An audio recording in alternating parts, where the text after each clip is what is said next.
Ron, thank you for coming, sir. How are you? My pleasure. I'm well. Thank you. Yeah, you look well. Retirement's treating you well. You're the retired Boise Chief of Police, so that's exciting. Yep. I retired a little over 4 months ago. September 20th was my official last day of work in 2024. Look at you.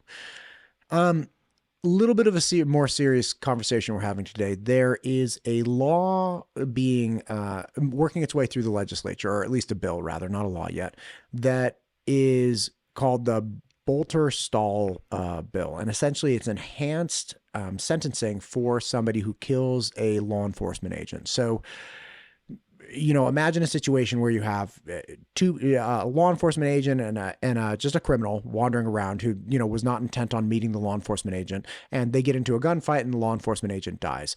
There are different degrees of charges that you could bring against somebody like that. Murder, first degree murder, is premeditated, as in they had an expressed intent to set out with their day to engage in a murderous endeavor and were successful. And this bill would say, hey, if somebody does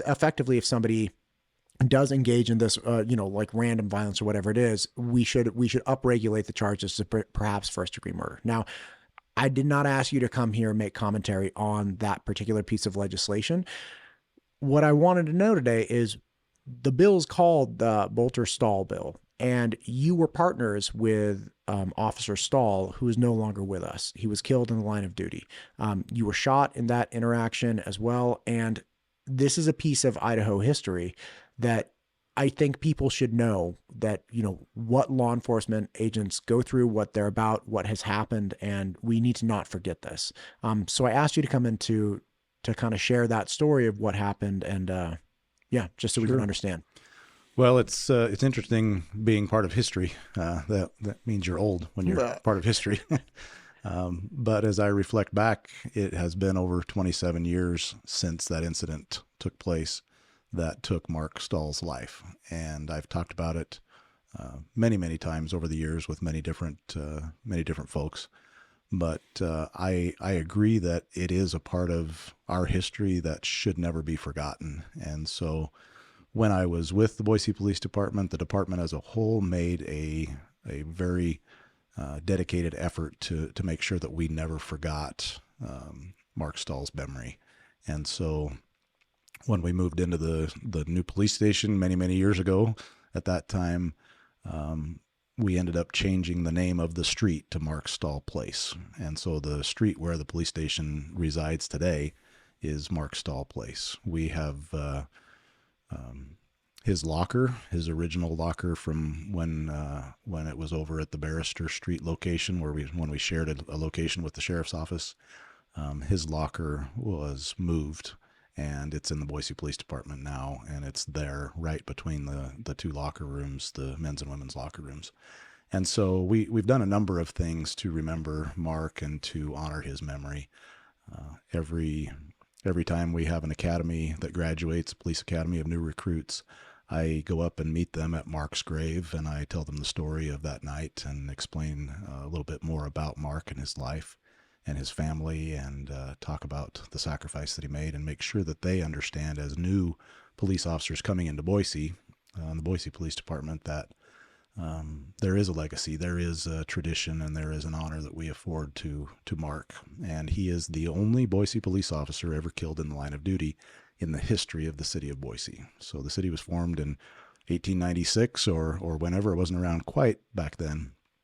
But he is the only police officer to be killed in the line of duty in well over 100 years. And it's been 27 years plus since he was killed. And so we do honor his memory, and we do everything we can to keep that alive and to pass on to the new generation of officers what it means to sacrifice for this community, and to sacrifice for the profession of law enforcement, and what it means to put your heart and soul and your actual life on the line to protect and serve in the community. So sadly, just this past April, Tobin Bolter, who was an Ada County deputy, was killed in Boise.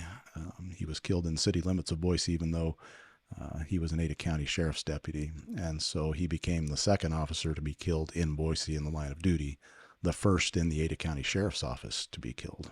And so, yeah, I'm I'm more than happy to talk about Mark and his legacy and his sacrifice, and talk about what happened that night.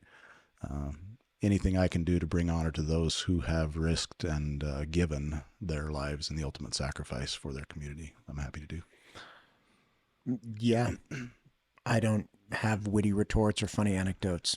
I really just want to know. Yeah. Well, do you want to know what happened that night then? Is that the idea? Okay. I don't have ideas. Like, I want to know. And then, the whole thing. So September 20th was a Saturday morning. So Friday night, the 19th, back at that time, I was working in a uniform capacity. I was a member of what we call the Night Step Team, Selective Traffic Enforcement Program. And it was my primary job to go out and look for impaired drivers, drunk drivers, impaired drivers.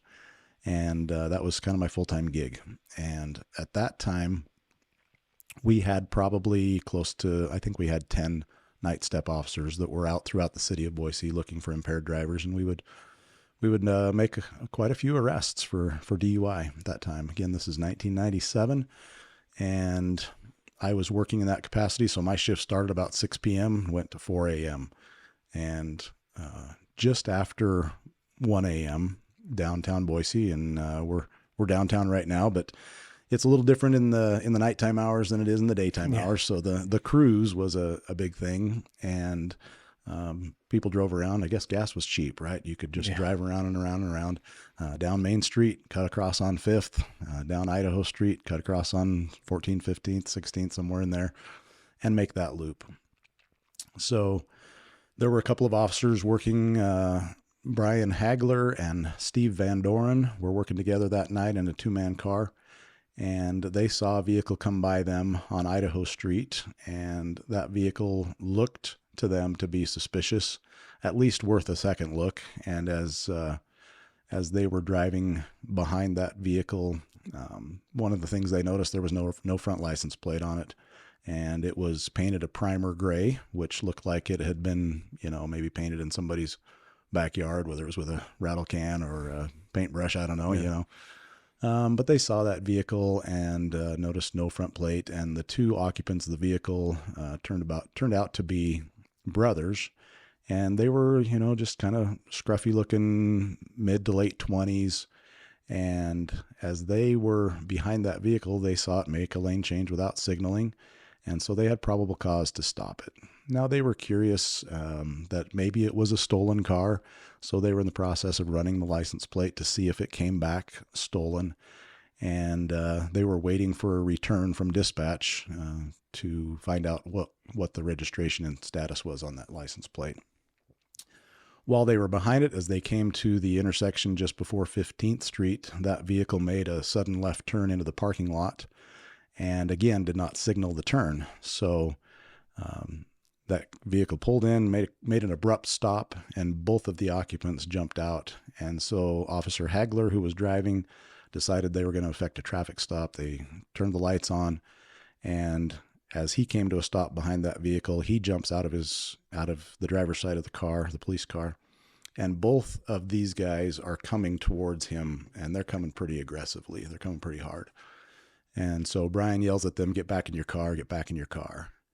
And they didn't. They kept coming towards him. Now, Officer Van Doren, who was, as I understand it, brand new out of the field training program. This was like his first night as a real officer after completing training. He was talking on the radio and checking out on that traffic stop. And as soon as he did, he stepped out of the passenger side of the police car. And just about the time those guys reached the front bumper of the patrol car, he yells at him, "Get back in your car." And they described it as those guys kind of stopped, did a double take, looking side to side, and like, "Oh, we didn't realize maybe there were two officers here." They didn't say that, but that's how they described it. So they stopped, they did a double take, they looked, kind of assessed the situation, and then they slowly backed up and got back in their car. At that time, the officers called for an assist unit to come. And I was at like 5th in Idaho. This was at 15th in Idaho, so I was about 10 blocks away. And I headed that direction. as did several other officers. Again, downtown, Friday night, early Saturday morning, 1 o'clock in the morning. There's a lot of cops around downtown because it's busy. And so within about a minute or so, several officers had arrived right there on the scene of that traffic stop. Myself, Dale Rogers, Gary Wiggins, Mark Stahl, and his partner that night, Rob Barrier. And so we were all there with Brian Hagler, Steve Van Dorn. So there were 7 officers, 5 police cars right there on the scene of a traffic stop. And that may sound like overkill. And in fact, Mark Stahl and Rob Barrier had a quick discussion like, hey man, they got plenty of guys here. Let's get out of here. So they were going to actually leave. In the meantime, Brian Hagler and I and Steve Van Doren, we had met real briefly, and he said, I don't feel good about approaching that car. Little backstory, Brian had been shot about 5 months previous to this on a traffic stop. So in April of 97, I think it was April, he was shot. Bullet went in from a guy that he was trying to arrest on a traffic stop. He pulled a gun and fired underneath his armpit as he was trying to get away. So a bullet went in kind of right underneath Brian's armpit, and it came out the center of his back. And he ultimately, You're good. He ultimately ended up returning fire and killing that suspect, and had some nerve damage and some pretty significant injury there. But he was able to come back to work. And so he'd just been back to work, I don't know, a few weeks at most when he made this traffic stop tonight on what turned out to be 2 brothers, Craig and Doug Broderick. So Brian recounted to us exactly what had happened when he made the stop, told us that these guys had come back towards him and they had been in the car kind of being belligerent. They're yelling out the window. He's explained to them from his patrol car what the reason was for the stop, and he's told them they need to be cooperative. Other officers arriving on scene. So we make a quick decision and a quick plan to conduct what we would call a high-risk stop, bringing them back to us one at a time, patting them down for weapons, and then finding out who they are and going from there. So that was the general plan that we had made, a little hasty plan. We were going to have them come back. He said, I don't want to go up to that car. And the hair was kind of standing up on the back of his neck, rightfully so, coming back from an incident just 5 months earlier where he had been shot. And so Brian was going to be the one giving commands, and we were going to bring those guys one at a time back between the patrol cars. And I was going to be the contact officer, meaning I was going to make physical contact, pat them down for weapons, get their ID, that kind of stuff. So he gave directions very clearly, and Brian was a great cop. He retired a little bit before I did, but he's a super good dude, great cop. And Brian was always very polite, very professional. And so he called everybody sir or ma'am, and he gave direction to the passenger, remain in the vehicle, keep your hands where we can see them. Driver, step out of the vehicle, keep your hands where we can see them. The driver stepped out of the car and he turned and faced us. And so I was standing there on one side of the police car and Brian was on the other side. Other officers were spaced out kind of off to my right. And Craig Broderick, who was the driver, turned out to be 29 years old. And he turned and faced us, and he crossed his arms in front of him, and he was wearing a black leather jacket, white t-shirt, blue jeans, black combat boots. Like I can see that picture even today in my mind. And he just leaned back a little bit, and he looked at us, and he just had a look of utter contempt on his face. Like, what? And Brian told him, sir, you need to listen. I can't remember exactly how he phrased it, but you need to cooperate. And he said, lift your jacket up and turn around. We wanted to make sure he didn't have any obvious weapons in his waistband before we brought him back closer to us. So he gave him the very clear instruction, lift your jacket up and turn around. The guy looked at us and said, I don't think so. Again, Brian said, lift your jacket up and turn around. Second time, he said, I don't think so. And then there was a period of just kind of some chaos because all of us officers that were on the scene, obviously this person was not going with the program, right? He was not doing as he was directed to. He was disobeying a lawful command of an officer. That tends to perk you up a little bit, right? And so we were all very intent and watching him, and everybody started to kind of chip in, giving directions of their own: lift your jacket up, turn around, do what you're told, all that kind of stuff. And at that point, apparently I had a really dumb idea, a really bad idea. And I left the relative cover of the patrol car where I had been standing. And I'm a veteran by this point, right? I've been a cop almost 4 years. So in every situation that I had been in prior to this where somebody didn't do what they were told, it ended up being for one of 3 or 4 reasons, right? They were either drunk, or their license was suspended, or they had a warrant for their arrest, or some combination of those things. And it's just somebody didn't want to go to jail, right? And so my thought was, I'm going to leave this cover that I had, and I'm going to make my way around, and I'm going to flank him so that when he turns around to run, which is what he's going to do because everybody always did that, then I'll be closer to him and I can cut him off and, tackle him and not have a big, long foot pursuit. So I did that. I started to move out and away from the police car and kind of towards where he was, but in a flanking position. And his eyes were locked on mine from the time I left cover. And again, this is now 1:20, 1:25 in the morning. It's dark. It's late. It's September 20th, but it's pretty chilly that night. And his eyes are locked on mine, and I'm moving out here. And a third time that he was told, lift your jacket up and turn around, he said, I don't think so, again. And at that point, I just witnessed what I've described many times as the quickest fast draw in the world that I have ever seen, all done in slow motion, because it was really weird.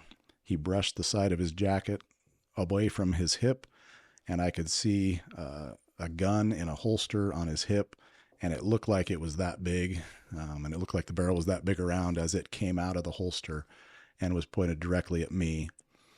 And it's quite a phenomenon that has been described by many, many, many people who have been in gunfights or intense situations, that time slows down. Sometimes there's goes into slow motion, which I certainly experienced. A large percentage of people experience auditory exclusion, meaning your hearing doesn't hear quite right.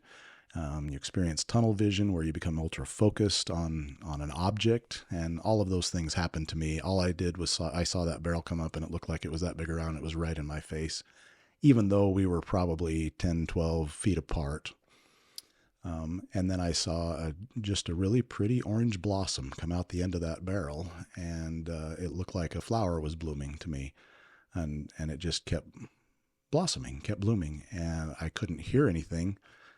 Did not hear the report of gunfire, although I did hear what I thought was strange, but it was like somebody was making microwave popcorn off to my right, just a really faint pop, pop, pop, pop, pop, pop in the distance.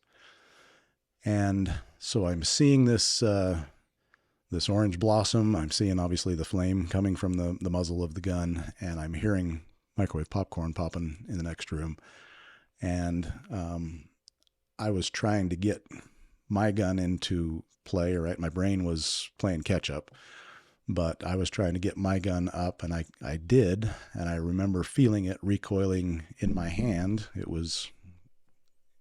But it wasn't working, right? I couldn't hear it. It wasn't going bang. And so I just had one of those, horrible dream moments where your gun's not working and you're in a gunfight for your life. And in reality, it was working, right? I just wasn't hearing it. And so one of Craig Broderick's rounds ended up striking me in the lower abdomen. It glanced off my gun belt and went through my right hip socket, ended up striking the sciatic nerve as it went through. You're probably not old enough to know what the sciatic nerve is, but when you get older, you might feel it.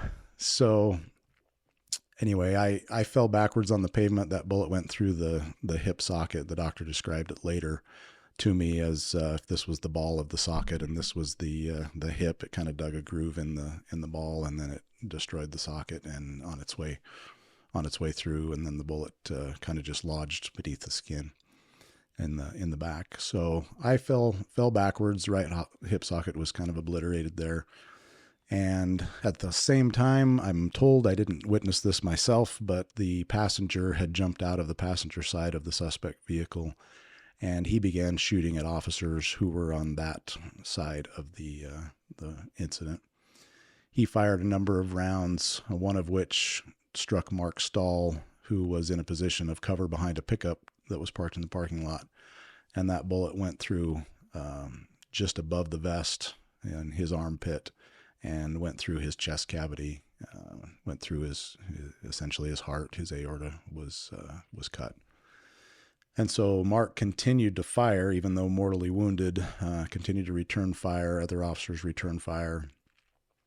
So the passenger who had just fired the fatal round, hitting Mark, went down in a hail of gunfire from the officers over there. He fell flat on the pavement right next to the passenger door of the vehicle that he was in.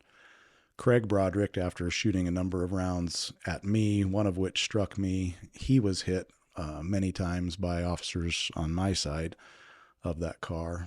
And he was hit multiple times. They said, I didn't see this, but those officers described how he kind of went down to one knee and then got back up again and ran around the front, away from the officers, ran around the front of his car over to where his brother had just fallen, continuing to fire at officers. So there was almost a continuous gun battle going on. He fired multiple rounds. He was hit multiple times. He actually fell forward on the pavement right next to his brother. So they're both laying there in the same area. The gunfire stops briefly for just a few seconds. And then those officers described how he raised his head and brought his gun up again to shoot at them. He was hit several more times. Officers shooting at him. He slumped forward, and then, as has been described many times by me and others, it was like a bad Halloween movie, right, where the bad guy just doesn't die. He raises his head up again and starts to bring his gun up again. And by that time, Officer Dale Rogers had moved up and was actually leaning right over the trunk of the suspect vehicle and ended up shooting one round, hitting Craig Broderick in the head. And that ultimately ended the gunfight. And so the autopsy showed like 26 rounds in Craig Broderick and 10 rounds that had struck Doug Broderick. And so there were over 70 rounds fired by the suspects and police in that exchange. It was, I literally think more rounds were fired in downtown Boise that night than were fired at the gunfight at the OK Corral, from what I've been able to read there. So it was an incredibly intense, chaotic scene. Mark had gone down. I had gone down on the other side of the police car. I just remember sirens wailing as more and more and more police officers arrived on scene, and they just kept coming. Unfortunately, there was a fire station right around the corner from there that night, and so ordinarily there would be firefighters and medical personnel really close. They were off on a call, already assigned to a call somewhere else. There's a paramedic station that was fairly close by. That ambulance crew was assigned to that other call, and so there was no ambulance, there was no firefighters really close. It took probably 5 or 6 minutes before the first emergency medical personnel arrived on scene. And when you're laying on the pavement and it's cold and you think obviously the worst is going to happen, it's a really, really long time. I'm thankful for Brian. Brian Hagler came up behind me and came to me, and he was like, where you hit? Where you hit? You're going to be okay, Ron. You're going to be okay. And he took my gun from me. And interestingly, I had been laying there on the pavement after the initial barrage of gunfire, and I went down. I had the thought, and it's funny how these things happen. Like, I had the thought, I'm going to die. And kind of my whole life flashed before my eyes, like, this isn't how it was supposed to end, but I'm going to die. And then I had the thought, milliseconds later, this really, really hurts. It's like no pain I've ever endured in my life. This really hurts.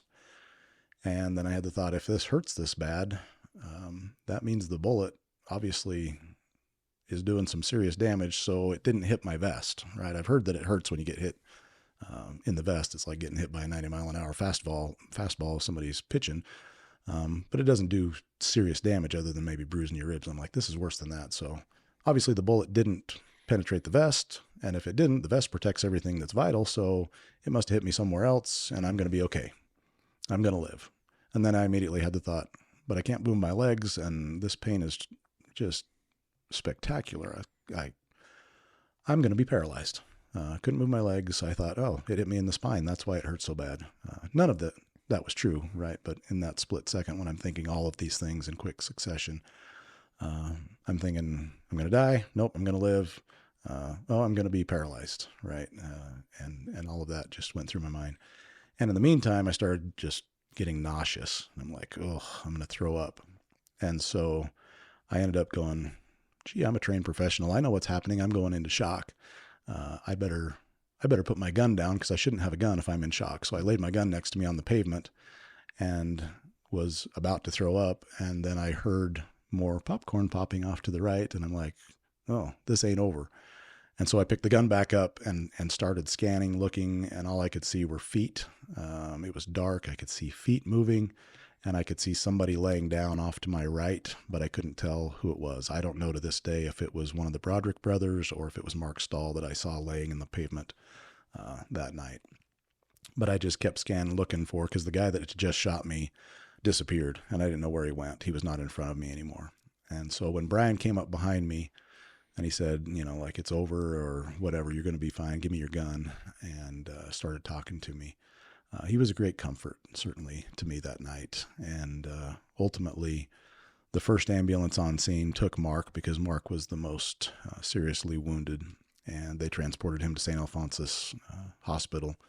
The second ambulance on scene transported me. And I think the third ambulance on scene transported the passenger, Doug Broderick, even though I believe he was pronounced deceased prior to getting there. But they did transport him. And then Craig Broderick was obviously deceased.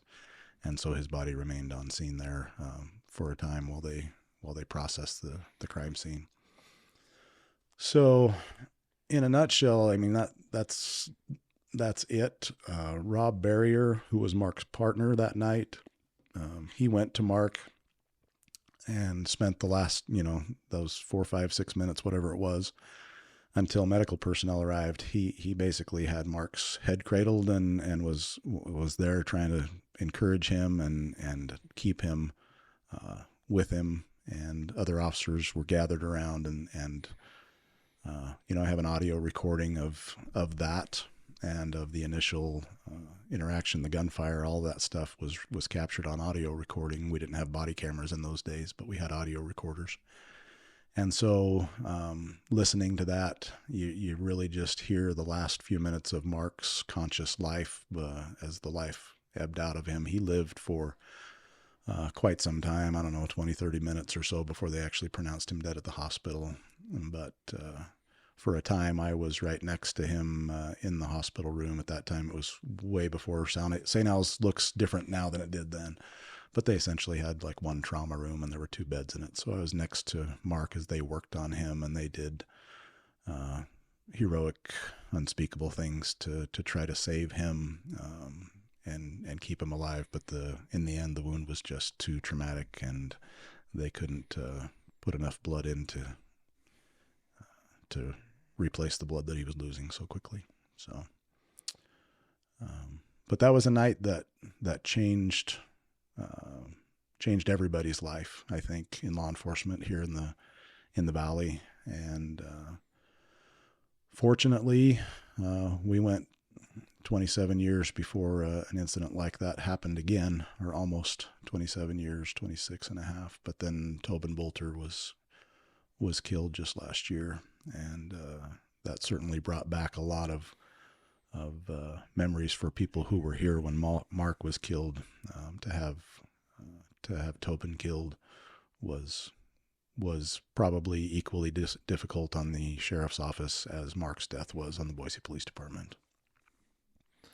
So I'll take a breath.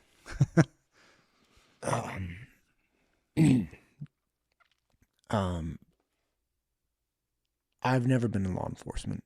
I have family that is. I have several siblings in the armed service, and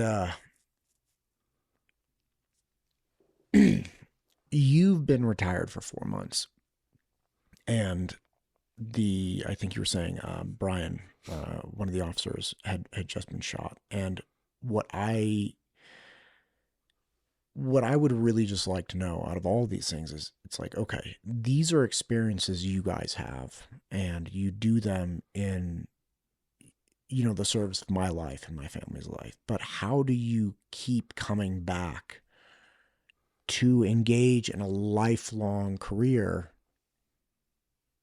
knowing that it's like, look, one traffic stop is it? And that's not, dramatic. That's what both of these instances were. It's a traffic stop. Hmm.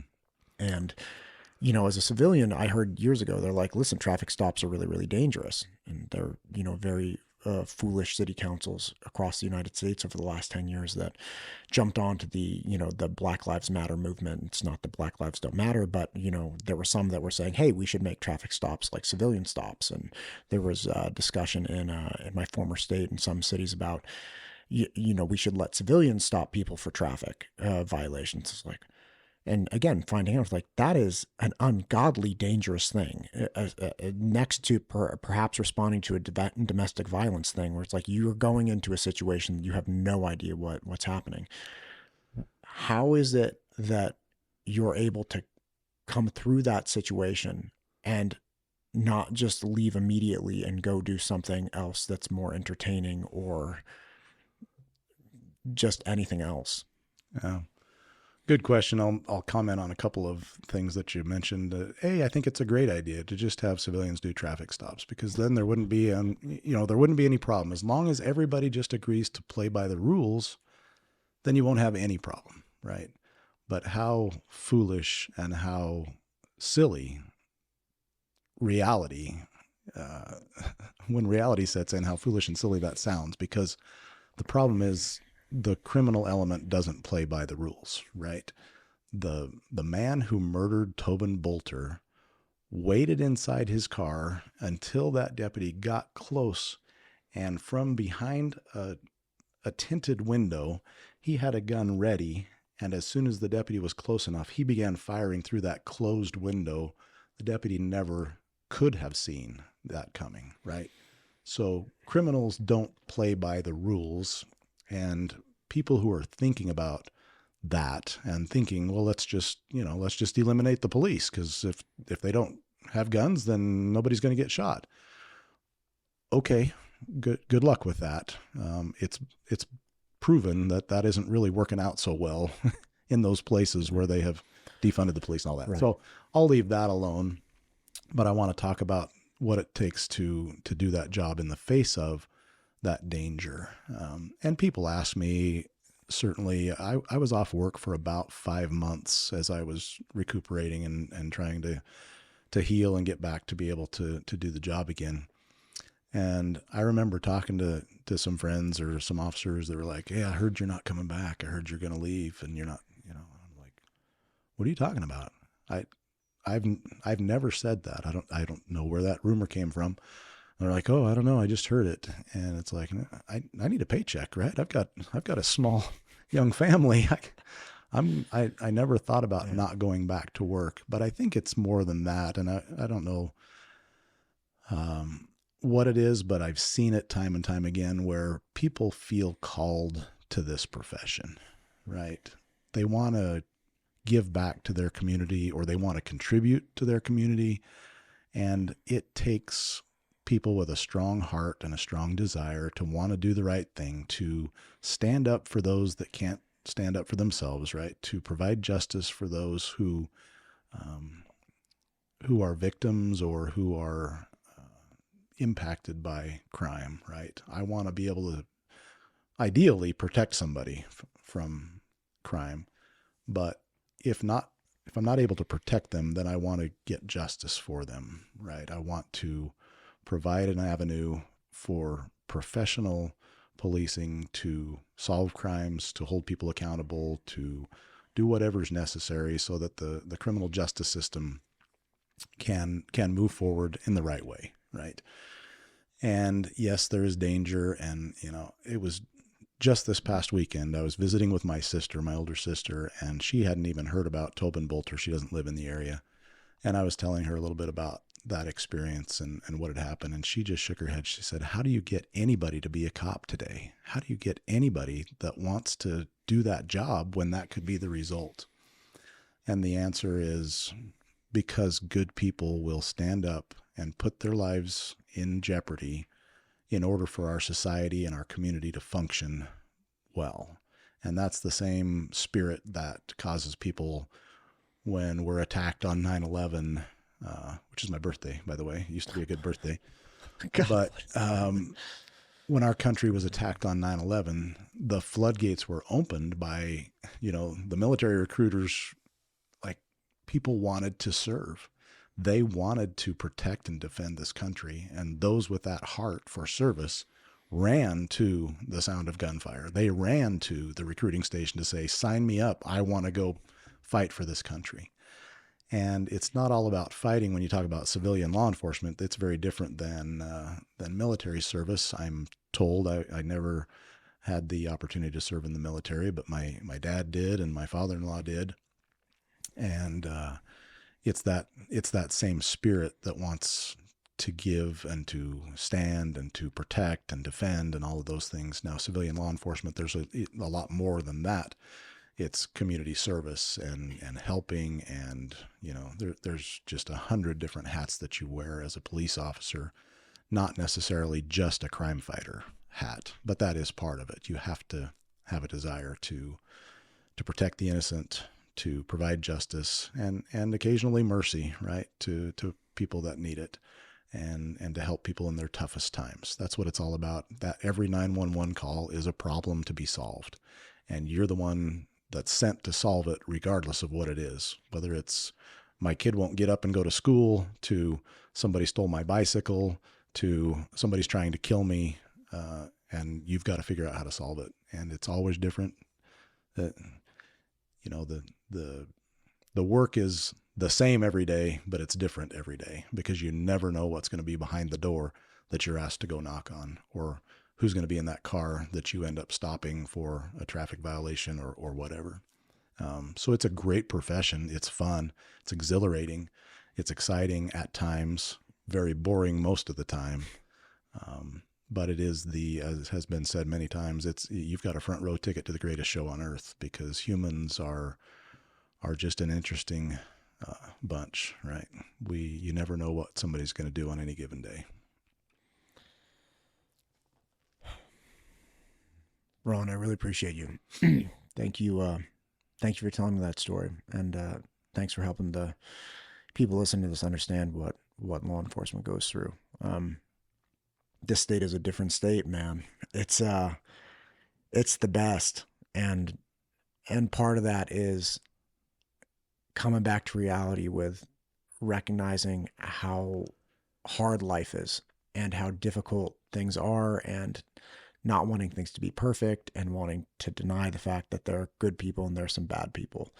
And it's one of the big reasons why I picked this to be home for me and my family. And I just really appreciate you. Thanks for coming in. Oh, my pleasure. And this is Idaho, and Idaho has a long tradition of, we're pioneer stock, right? Yeah. That settled this area in the West. Sure. And there's all of the things, right? You have this independent spirit of people who live here, hardworking people, a lot of agriculture in the state, but there's a lot of other stuff too, right? There's mining and lumber and, all kinds of things that people have done to survive over the years. But now we are just seen as it's a great place to recreate, or it's a good place to live, or Boise's a great city, or, whatever. And all of those things are true. But,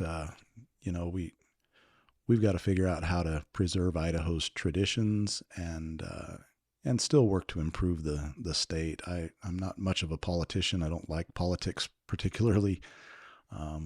But I just wish we could get away from the radical, on both sides of the aisle, right? Whether you're left leaning or right leaning, there's wackadoos on both sides. And we just need to tone down the rhetoric and go back to figuring out how to work on a problem and solve it. and get better. And I don't know much about this bill that's being introduced, the stall bolter bill. But what it really comes down to is holding people accountable for their decisions. And I think we've done a pretty good job in Idaho over the years of doing that. I have great confidence in our criminal justice system, especially in Idaho. It's not perfect. Have I seen travesties of justice and all kinds of things? Sure.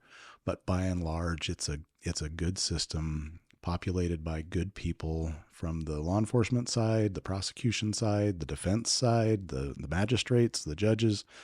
I think people have done a pretty good job overall of figuring it out and making it work. Now, I'm probably have different opinions once you get to the correction side. There's some things that could be improved there and all of that. But we don't want people getting out early when they deserve to be behind bars because they've proven they can't live in society and follow the rules. And I get it. You can incarcerate your way out of problems, and there's all kinds of different ways to fix things or try to fix things. But in the end, we do a pretty good job of holding people accountable, and we need to continue to work hard at it.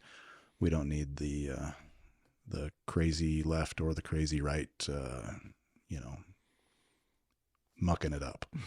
Amen to that. Amen to that. We don't need any of the crazy. Yeah.